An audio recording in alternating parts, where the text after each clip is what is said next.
Olá a todas, todos e todes. Nesse dia 25 de julho, Dia da Mulher Negra Latino-Americana e Caribenha, nós apresentamos aqui uma série de entrevistas com mulheres negras na luta por justiça. Ana, a gente agradece muito a sua presença aqui com a gente, e eu já vou começar diretamente passando a palavra para você. Eu queria que você me contasse um pouco a sua história, a história do seu filho, enfim, como que você veio parar nesse lugar, né, de mulher, mãe, na luta por justiça. Oi, bom dia a todos. Eu quero agradecer o convite, né, para estar aqui ocupando esse espaço. É, Sei que é uma responsabilidade imensa, né? Eu sou apenas uma mãe, né, em meio a tantas outras, né, que têm seus filhos assassinados pela polícia. O Jonathan, Letícia, ele tinha 19 anos quando ele foi assassinado pela polícia aqui em Manguinhos. Foi no ano de 2014 e foi exatamente no dia 14 de maio de 2014, né? Meu filho ele saiu da nossa casa aqui na favela de Manguinhos. Manguinhos é uma favela que fica situada na zona norte da cidade do Rio de Janeiro. E ele saiu da nossa casa e foi levar a namorada dele na casa dela, que fica na mesma favela. E na volta, na saída da casa da namorada, quando ele passava por uma rua, tinha uma equipe de policiais da UPP de Manguinhos, que é a Unidade de Polícia Pacificadora, que na época existia aqui, né? E esses policiais estavam fazendo uma ronda, eram conhecidos por fazerem abordagens violentas, por hostilizar também os moradores. E, segundo as testemunhas, tinha uma confusão por conta de uma dessas abordagens abusivas. Os moradores se revoltaram, estavam tacando pedras, garrafas. Nenhum policial foi atingido, mas eles fizeram disparos. Segundo eles, num primeiro momento, fizeram disparos para o alto, na intenção de dispersar a confusão, mas fato é que, segundo as testemunhas, o policial que atirou no meu filho, ele se posicionou, ele se abaixou, se posicionou e atirou. Tinham várias pessoas na rua naquele momento. O Jonathan passava. Ele foi atingido por um tiro nas costas, bem na região do cóccix. Ele foi um tiro de pistola .40, disparado pelo policial Alessandro Marcelino de Souza, policial esse que, assim como muitos outros, né, agentes da segurança pública, já respondia por triplo homicídio e 2 tentativas de homicídio na Baixada Fluminense. Policial este que já tinha sido preso por conta de outros crimes, mas seguia solto, né, com a certeza da impunidade, trabalhando dentro de uma favela e fez o que fez, né? Tirou a vida do meu filho, acabou com a minha vida, destruiu a minha família. E quando você pergunta como eu vim parar aqui nesse lugar, foi através dessa dor, através dessa perda, porque eu jamais iria admitir que o meu filho se tornasse apenas mais um número para a estatística de violência policial. O Jonathan, ele tem mãe.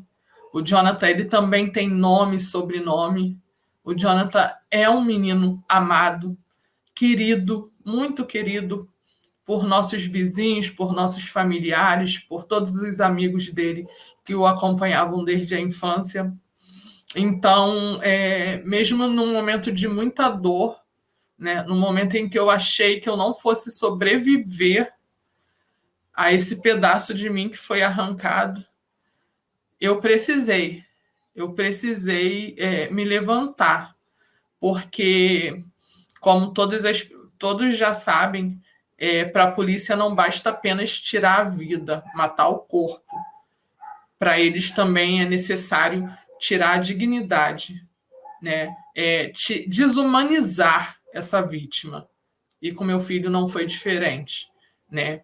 No momento em que eles viram, né, que tinha mídia em cima, que os moradores se revoltaram, eles partiram para dar a versão deles, né? E como sempre fazem alegaram que o Jonathan foi morto numa troca de tiros. E quando eu vi essa notícia em rede nacional, passando a foto do meu filho e falando mais um jovem morto pela polícia na favela de Manguinhos. A família alega que o jovem não tinha nenhum envolvimento com tráfico, mas a polícia alega que o jovem é suspeito de estar trocando tiros. E aquilo ali, para mim, foi como se estivessem assassinando meu filho novamente. E eu confesso que aquilo ali foi também o que me deu forças para levantar e gritar, botar para fora essa dor, essa revolta. E eu falei: enquanto eu viver, enquanto eu respirar, eu vou lutar pela memória do meu filho, eu vou lutar por justiça. O Matheus, ele foi uma das primeiras vítimas dos policiais da UPP aqui em Manguinhos. Na verdade, a unidade de polícia pacificadora, ela chega em Manguinhos no ano de 2012, para ser mais específica, em outubro de 2012, chegam em Manguinhos, e já quando é março de 2013, já começa fazendo sua primeira vítima, que foi o jovem Matheus, né? E dali eles não pararam mais, né? E não só aqui em Manguinhos, onde tinha a unidade de polícia pacificadora, mas em outras favelas do Rio, ocupadas também pelas unidades de polícia pacificadora, a gente viu um grande aumento de homicídios cometidos pela polícia, né? Então, infelizmente, o meu filho veio a ser, aqui em Manguinhos, a terceira vítima dessa violência, e é aí que surge, né, o movimento das Mães de Manguinhos, movimento esse que eu fundei ao lado de outra mãe, né, mulher negra, favelada, a Fátima Pinho, que é a quem eu agradeço profundamente, porque foi essa mulher que me deu a mão. Ela é a mãe do Paulo Roberto. Esse jovem aqui, esse é o Paulo Roberto, filho da Fátima. O Paulo Roberto, ele foi assassinado também por policiais da UPP aqui em Manguinhos. O Paulo Roberto, ele tinha 18 anos de idade. Ele foi espancado até a morte por policiais da UPP. Ele foi morto, e aí, praticamente 7 meses depois do Paulo Roberto, meu filho se tornaria mais uma vítima desses policiais.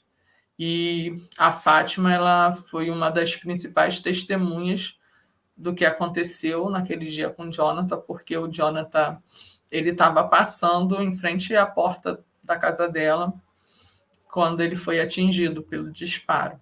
E a Fátima estava na porta porque ela falou que ouviu o primeiro disparo e saiu porque era uma tarde de quarta-feira.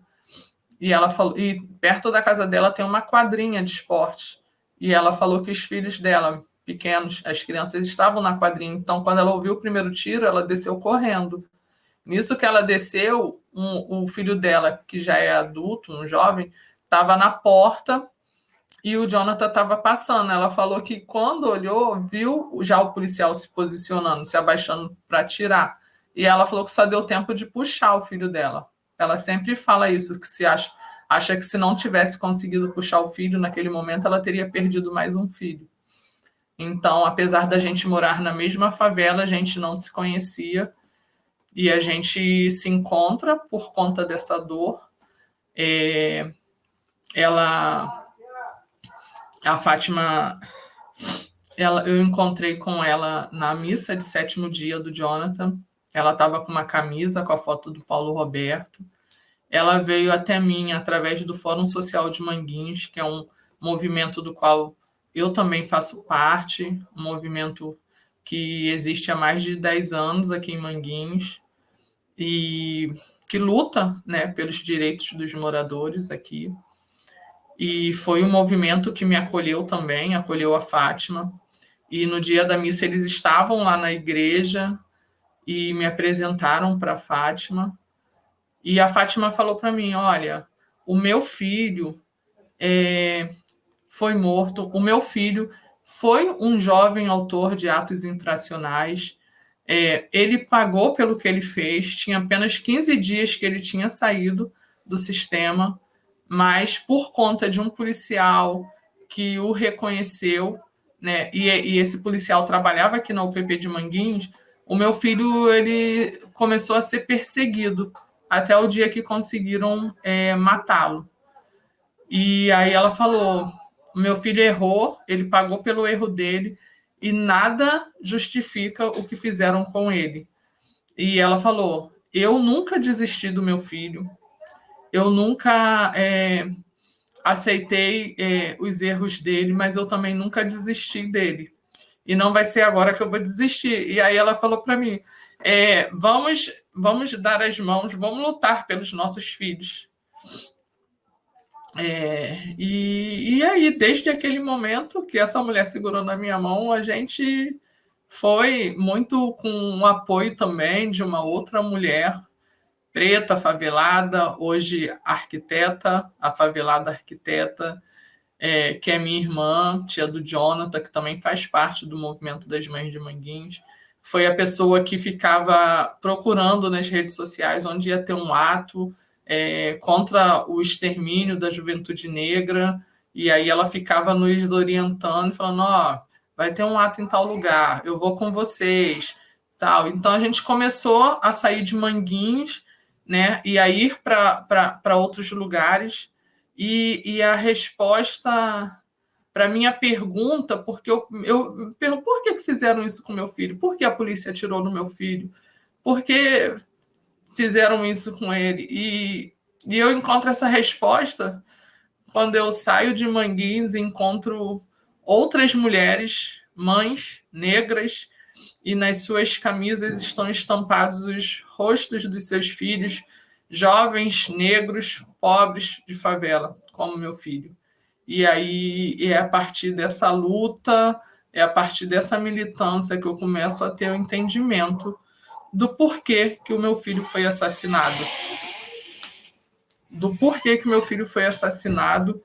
E é isso. Me enxergo nessas outras mulheres. São mulheres de favela, mulheres negras como eu.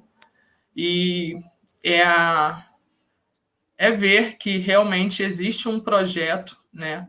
Existe um projeto de extermínio para o nosso povo, um projeto de extermínio voltado para as favelas e para as periferias. E quando eu tenho esse entendimento, isso me traz mais revolta. Isso, ao mesmo tempo, isso me dá mais força para lutar, porque eu tenho outros filhos, eu tenho uma filha que hoje tem 16 anos e que é uma mulher negra de favela, e a minha luta é para que a minha filha cresça e tenha o direito de ser mãe, tenha o direito de conviver com o filho dela, sabe? A minha luta é para que outras mulheres tenham esse direito de conviver com seus filhos, de exercer sua maternidade. A justiça, ela nunca vai acontecer, sabe? A gente luta por justiça, sim, mas por uma justiça que se faça presente, uma justiça que garanta, uma justiça que garanta, uma justiça que garanta a vida dos nossos filhos. Os que se foram, eles não vão mais voltar. Então a justiça para eles nunca vai acontecer, né? A justiça seria se os nossos filhos tivessem tido o direito de sair de casa e voltar para os nossos braços. Então eu sempre falo, a justiça realmente para os nossos filhos que foram arrancados não vai acontecer, sabe? mas a gente luta por justiça por outros, para que eles tenham o direito de viver, para que tenham o direito de ir e vir. E a gente, quando a gente falar que a gente está lutando por uma justiça, é contra essa impunidade, que dá força para que continuem matando. A gente quer que isso pare. O policial que assassinou meu filho há 7 anos atrás, ele continua solto, livre, leve e solto, com a certeza da impunidade. Sim, assim como tantas outras mães e pais, a gente segue condenados a viver com a dor da saudade, com a dor da falta dos nossos filhos.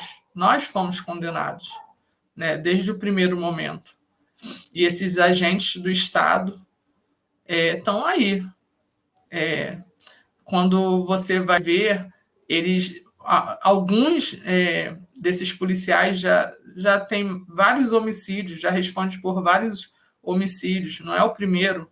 Então, eu acho que a gente tem que dar nome e sobrenome para esses policiais, sim, porque quando matam nossos filhos, colocam nossos filhos lá em rede nacional como suspeitos, sabe? Então, a gente tem que quebrar essa barreira também, sabe? A gente tem que mostrar quem são esses assassinos. E eu aponto o dedo e eu falo mesmo quem foi que matou o meu filho.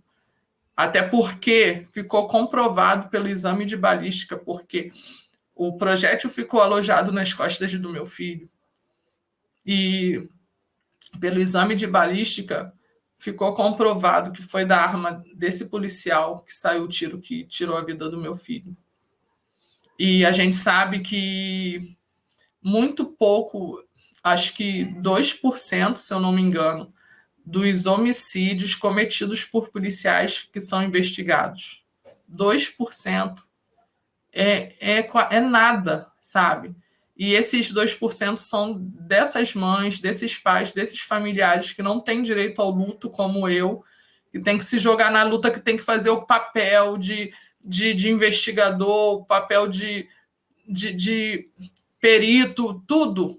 Papel que deveria ser da polícia, porque eles ganham para isso. Mas não acontece uma investigação se a gente não ficar dia e noite atrás, correr atrás, se impor, não acontece uma investigação, né? A maioria dos casos de homicídios cometidos pela polícia não são investigados. Ana Paula, conta pra gente um pouco disso, porque pra gente, você também, tenho certeza, tá com o cartaz da Marielle atrás de você, a gente entra nesse processo de luta, de consciência, de combate contra o Estado, e a gente vai vendo todos os limites da justiça, né? Porque vai se provando que a justiça não é uma justiça para os trabalhadores, para os negros, para os pobres, é uma justiça que criminaliza greves e perdoa a demissão em massa.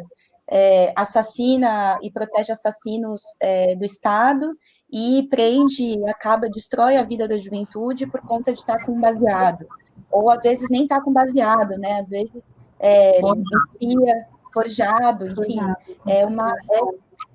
Essa é a justiça dos ricos e da burguesia, né? Dos capitalistas que existe, não só no Brasil, mas também no mundo. E para mim foi um impacto muito grande quando, no começo desse ano, a gente viu a condenação do policial que assassinou o George Floyd nos Estados Unidos. Ou seja, será que precisa ter uma luta daquele tamanho para ter justiça pelos nossos, com todas essas contradições, né? Porque a gente sabe que eles não vão voltar, Jonathan não volta, Mateus não volta, enfim, a gente sabe que essas vidas não voltam, né? Mas para a gente é muito importante o sinal de que isso não pode ser feito, né? A nossa luta é para mostrar que isso não pode ser feito, que está errado, que um policial possa entrar numa comunidade e atirar para todos os lados. Então, eu queria que você comentasse um pouco sobre como você vê essa relação entre a forma como a justiça é e a sua decisão de lutar, de se organizar, de se unificar com outras mães, ou seja, como que é esse caminho da luta por justiça, e eu queria ouvir de você, assim, como que você acompanhou, se acompanhou essa situação da luta por justiça nos Estados Unidos também. Então, Letícia, não foi nada planejado, as coisas foram acontecendo, é, eu fui muito levada mesmo pela dor, pela necessidade de denunciar o que tinha acontecido com meu filho, que é o que acontece com vários jovens, né, de favela. E eu só tinha essa necessidade de botar essa dor para fora, de falar, porque eu tinha certeza que se eu não fizesse isso até hoje, sabe, eu vou ser mais uma mãe que vai adoecer e vai morrer, né? Porque a gente, no nosso próprio movimento das Mães de Manguinhos, nós temos a Janaína, que é a mãe do Christian, que acabou entrando em depressão e vindo a falecer, né? Entre outras mães de outros movimentos, né? A mãe de um dos jovens dos 111 tiros no carro que aconteceu quando voltavam do Parque de Madureira. Uma dessas mães também veio a falecer. Nós Morreu temos de também, tristeza ela, né?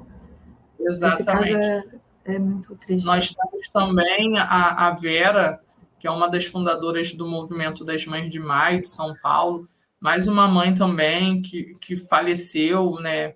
Parece um infarto em casa. Então, eu preciso estar viva, sabe? Então, isso não foi nada programado, as coisas foram acontecendo.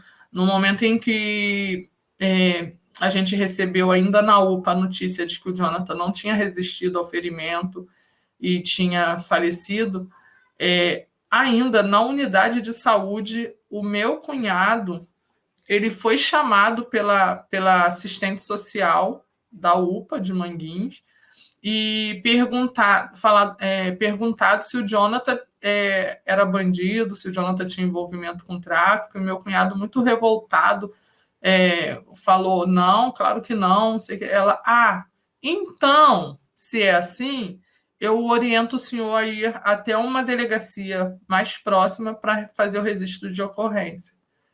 E Ou aí, seja, se ele fosse fichado ou qualquer coisa do tipo, poderia matar, e não tinha nem... exatamente.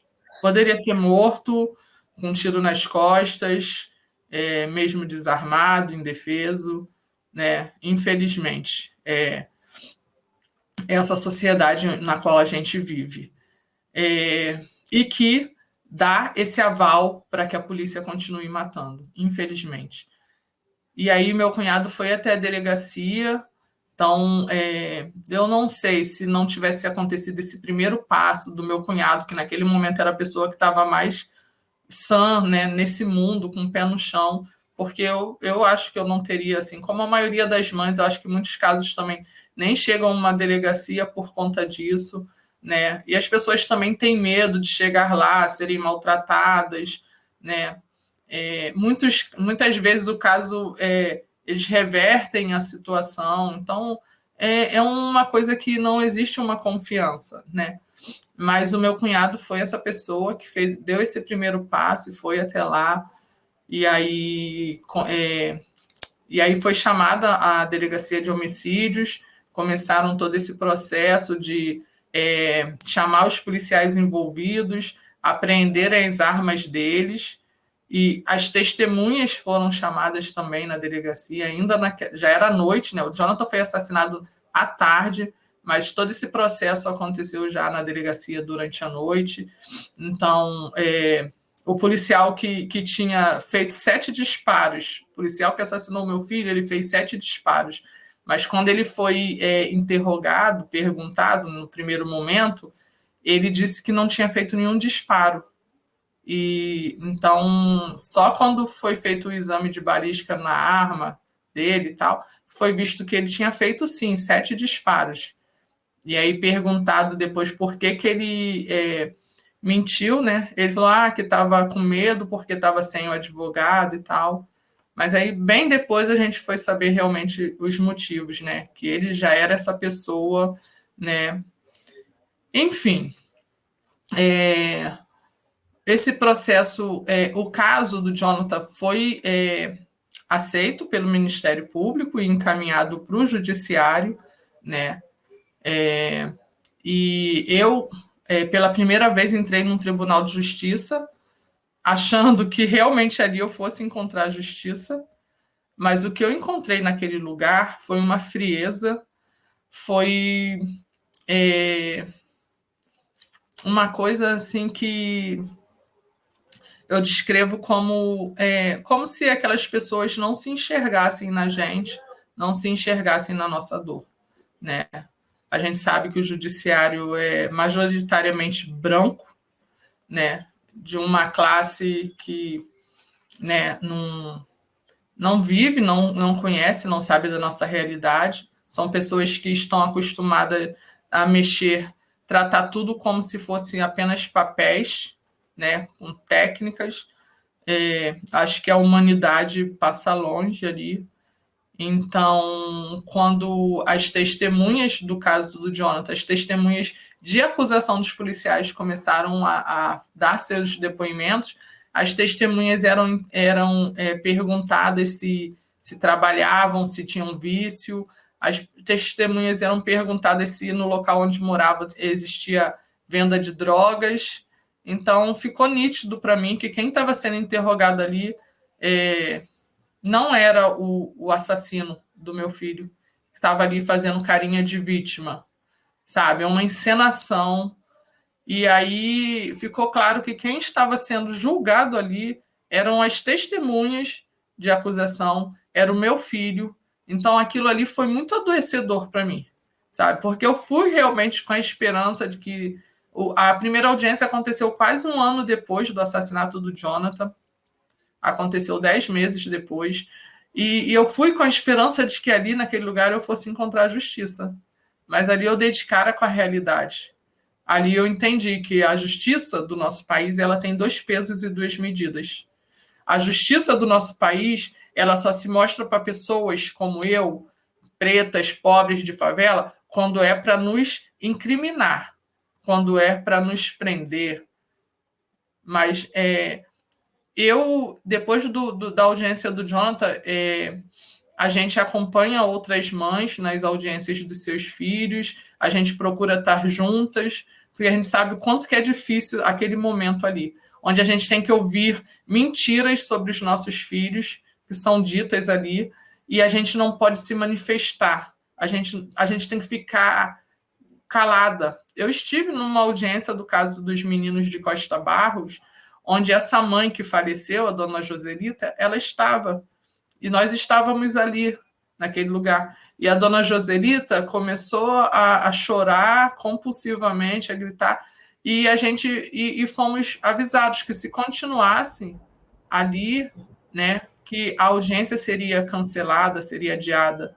Né? Então a gente tem que engolir tudo, sabe? É um momento de muito adoecimento para nós, infelizmente, sabe? E aí eu não sei assim o que vai ser, se realmente, se no fim eu vou encontrar essa justiça. Eu costumo falar para as mães que a justiça somos nós que decretamos que nossos filhos são sim vítimas desse Estado, vítimas dessa polícia de segurança pública que extermina moradores de favela. Nós decretamos. E a gente vai até o fim com essa sentença de que nossos filhos são as vítimas e que nós queremos as pessoas, sejam elas policiais, sejam elas as mídias, sejam elas a sociedade que apoia essa violência. Nós queremos que todas essas pessoas sejam responsabilizadas pelo sangue derramado dos nossos filhos. A gente viu uma grande comoção, né? E eu acho que não deveria ser diferente com a morte do George Floyd, né? Um assassinato cometido pela polícia que aconteceu do outro lado do mundo, né? Lá nos Estados Unidos. Então a gente viu vários artistas aqui no Brasil, várias pessoas, figuras públicas, né? A própria televisão, né? Dando um grande destaque para isso. Mas acontece que aqui no nosso país, a cidade do Rio de Janeiro é a cidade onde a polícia mais mata. É a cidade onde a polícia mais mata. E cadê essa comoção? Cadê as pessoas públicas? Cadê os artistas para gritarem em defesa dos nossos filhos? Sabe? É isso que eu fico me perguntando. Aí, muitas vezes parece que a luta de quem perde um filho assassinado pela polícia é uma luta solitária. Essa luta não pode ser só nossa. É uma violação contra a vida. E não existe nada mais importante do que a vida de uma pessoa. Seja ela de qual classe for, qual gênero for, sabe? Qual a raça. Não interessa. São vidas. E nós, do Movimento das Mães de Manguinhos, nós lutamos pela vida, independente de quem seja essa vida. A gente luta pela vida. E é isso. É muito... É difícil ver que a justiça, às vezes, ela está muito distante. Assim, quando eu comecei na militância, né, 7 anos atrás, quando meu filho foi assassinado, eu encontrei com mães que já estavam ali há 10, 15 anos lutando, sabe? Mães que me mostraram fotos de quando elas perderam seus filhos, que elas nem tinham cabelos brancos, eram jovens. E naquele momento eu já encontrei aquelas mulheres ali castigadas pelo tempo, pela dor, e sem encontrar nenhuma justiça. Nós temos aqui no Rio de Janeiro o caso das mães de Acari. São mulheres, algumas já faleceram, outras se encontram hoje já bem idosas, adoecidas, mas essas mulheres não tiveram direito nem de enterrar seus filhos. Então, essa luta ela não é de hoje, não é de ontem. Essa é uma luta das mulheres negras, das mães de favelas, que já vem de gerações, né? E nada muda. A política pública voltada para nós, para o nosso povo, para os nossos filhos, para essas mães, continua a mesma. Entra governo e sai governo, mas a política que tem voltada para as favelas é essa aí. É uma política de extermínio, é uma política de adoecimento. Não tem o interesse, sabe, de que seja diferente. A gente vê que tem dinheiro para investir em aparato bélico. São bilhões investidos em aparato bélico para a segurança pública. Esse aparato que vai tirar as nossas vidas. Enquanto isso, a rede pública de saúde, de educação, está morrendo, sem investimento. Profissionais que não são valorizados e que são fundamentais, sabe, para nós, né, da área da saúde, da educação. E eles alegam, o governo alega sempre que não tem dinheiro, não tem investimento para essas áreas, mas eles investem muito nessa dita segurança pública, que não é uma segurança pública voltada para o nosso extermínio, infelizmente. Então, é isso, é o que eu tenho para falar sobre a justiça, essa justiça que existe aí. Na verdade, eu queria fazer 2 comentários, assim, porque você lembrou agora dessa audiência que teve, né, dos meninos de Costa Baus, e teve um ato na frente, eu encontrei você em vários momentos desses anos, assim, né, e eu fui nessa audiência também, e me marcou muito isso como era um teatro ali, né, aquele julgamento, na verdade, claramente indicava que a obviedade desse crime, na verdade, estava muito longe de ser avançar para esse caminho, assim. E teve 2 outros momentos que eu te encontrei que me chamaram muita atenção, assim. Uma das atividades que a gente fez, né, com você, se eu não me engano, você e a Fátima estavam na mesa e você recebeu a notícia, se eu não me engano, do falecimento da Vera. Você estava numa atividade e aí me chamou muita atenção, porque foi uma coisa que, obviamente, baqueou muito vocês duas, né? E a forma com que vocês terminaram a mesa, assim, né? Chamando ainda os estudantes para poder serem parte dessa luta. E, recentemente, agora, no caso da chacina do Jacarezinho, em que tinha uma coluna de mães de outras favelas para levar solidariedade e força para essas mães que tinham, mais uma vez, vindo lidar com esse Estado, né? E isso que você fala do Estado e do que o Estado tem a oferecer é muito importante, ao mesmo tempo, assim, é uma denúncia muito forte e necessária para ser feita, né? Porque tem a ADPF das favelas, né? Ou seja, tem uma medida legal que impede as intervenções, mas o próprio fato da polícia entrar nas favelas, para além da ADPF, é ilegal, né? Porque a gente sabe que hoje a polícia ela está vinculada com tráfico, com as milícias, ou seja, é parte de um negócio que o Estado faz parte, um negócio que, além de tudo, serve também para poder controlar. Quanto mais desigualdade, né, mais repressão, mais medo eles tentam colocar. Assim. Então, a violência também está ligada a um aumento da desigualdade brutal no Rio de Janeiro nos últimos anos. Assim.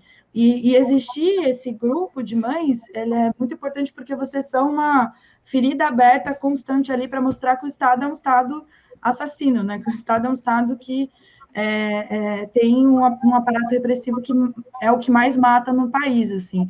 E eu queria que você pudesse falar um pouco mais, assim, porque sempre me chamou muita atenção essa relação de solidariedade que vocês têm, né? Eu sou professora, eu concordo muito com você do que você colocou com relação à educação, mas essa relação de solidariedade e, ao mesmo tempo, eu acho que é uma convicção muito forte que, às vezes, até falta na esquerda, assim, contra o Estado mesmo, né? Contra um Estado que é o que garante todas essas condições, né? Tanto a pobreza, tanto, enfim, o Estado que não é ausente nas favelas, porque ele está presente com a violência, mas não está presente de nenhuma outra forma, né? E também está, dessa maneira, lidando com garantindo a impunidade, garantindo a violência. Enfim, falei um monte, né?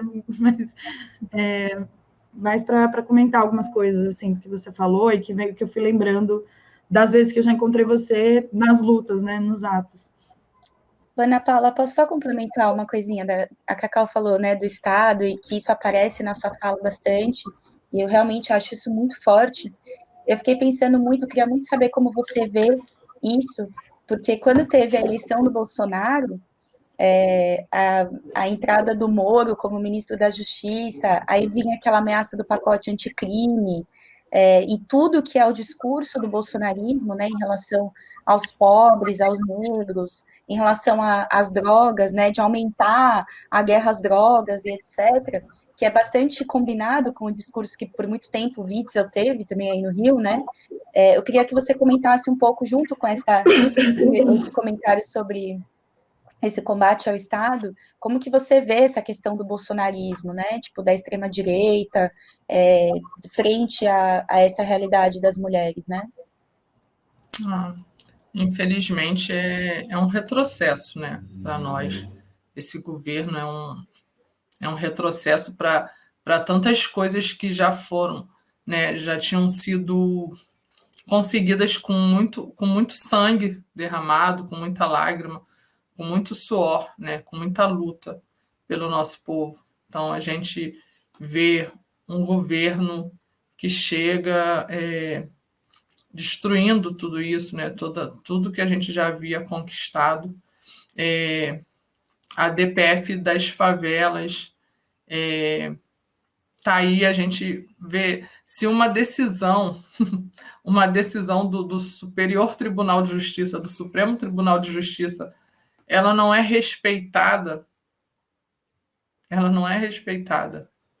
Imaginem como que esses agentes de segurança agem dentro das favelas. Se não respeitam nenhuma decisão do Supremo, né? Infelizmente. A gente vê isso com...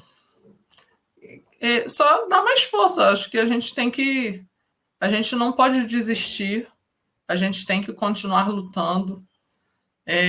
Quando a gente vê esse número de pessoas, né, que morreram por conta dessa negligência, por conta dessa política corrupta, né, que está aí, né? Porque é isso, o nosso sofrimento, as nossas dores, o nosso sangue derramado gera lucro para esses sanguessugas que estão no poder. sabe? Eles lucram com o nosso sofrimento. Então, não é interesse nenhum deles que o sofrimento do povo tenha um fim. Pelo contrário, eles alimentam cada vez mais isso.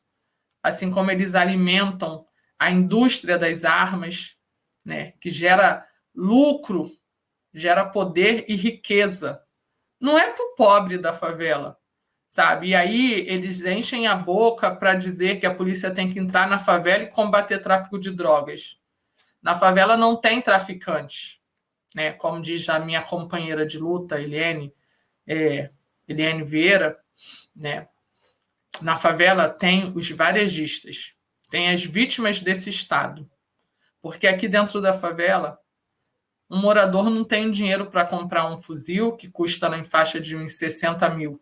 As pessoas não têm dinheiro nem para comprar um arroz, feijão, sabe? Então, aí ficam falando, vamos combater o tráfico de drogas e esse combate tem que ser feito dentro da favela. Mas por que não combate esse tráfico antes dessas armas e drogas chegarem nas favelas? Porque está na mão de quem tem o poder, né? Está na mão da elite, né? E eles nunca vão ser presos, nem vão ser assassinados por isso. Eles ficam com lucro e a favela fica com as mortes, com as prisões. É isso que acontece, né? Isso que eu estou falando aqui não é novidade para ninguém, sabe? Não é novidade. Todo mundo sabe que as drogas geram lucros e não é para a favela. Geram lucro para quem tem suas fazendas de drogas, fazendas de coca, gera lucro para quem tem os seus jatinhos que fazem esse transporte das drogas. E por que não existe nenhuma política pública para combater isso? Para fazer esse combate nas fronteiras, né? Porque sempre vai ter sempre essa desculpa. E mesmo que não tenha mais essa coisa, esse discurso de combater o tráfico de drogas, vão arrumar uma outra forma de arrumar dinheiro em cima da nossa dor, em cima da gente, em cima do pobre. É mais ou menos desse jeito que eu penso. E acho que é mais ou menos assim que as coisas acontecem, né? Infelizmente, o pacote anticrime, né, esse pacote aí do Moro, né, que teve várias emendas, essas coisas aí, só para dar mais legitimidade para que a polícia continue matando. É muito revoltante a gente ver eles fazendo leis para se protegerem, né? Então, assim, lá no Congresso, o tempo todo eles se protegendo, eles criando leis para se protegerem, né? E a gente vê que é isso aí, que infelizmente eles conseguem fazer com que os estudos nas escolas públicas sejam precários, para que cada vez menos as pessoas tenham acesso à informação, ao conhecimento, porque sabe que isso gera, né? Quando a gente tem acesso ao conhecimento, às informações, a gente tem um entendimento maior do que acontece ao nosso redor e a gente busca pelos nossos direitos. Então, o intuito de quem está no poder é com que o povo fique cada vez mais fora de tudo isso, né? E é isso. Ana Paula, eu acho que a gente falou sobre coisas incríveis, eu gostei muito de te ouvir. Eu encerraria por agora te pedindo, não sei se a Cacau quer fazer mais algum comentário, eu só te pediria se você, enfim, quer dar uma mensagem para o pessoal que está assistindo, enfim, uma mensagem para esse dia, né, de luta das mulheres negras latino-americanas e caribenhas, o que você teria a dizer aí antes da gente se despedir?